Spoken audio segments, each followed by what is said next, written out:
boleh. Tapi saya pergi sports lah. Saya main sepak takraw, main table tennis, main badminton, main soccer.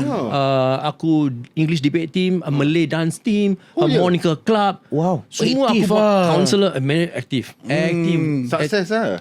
Bukan setengah Aku jalan suka lah. Tak aku okay lah, aku enjoy lah. So bila saya pergi national service kan, sebenarnya saya pergi Navy buat jadi clerk. Habis kawan saya kata ada macam audition lah di army. Apa audition apa ni? Oh, ada satu unit kan, military unit, panggil SAF, Singapore Armed Forces, Music and Drama Company. Ada. Oh, so orang boleh audition.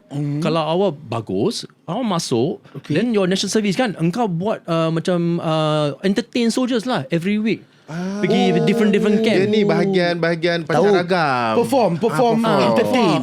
Kasih moral naik sikit lah untuk soldier-soldier kan. Friday Dia night. ni Puan Cukang ni dia macam Abang Jam, macam Saleh Yaakob. Okey. Dia masuk dalam Untuk satu pancaragam jabatan apa semua. pancaragam dan dia ada bahagian drama apa semua. Dulu Saleh Yaakob macam tu lah. Okey. So kita buat dancing, nyanyi, kita buat skit.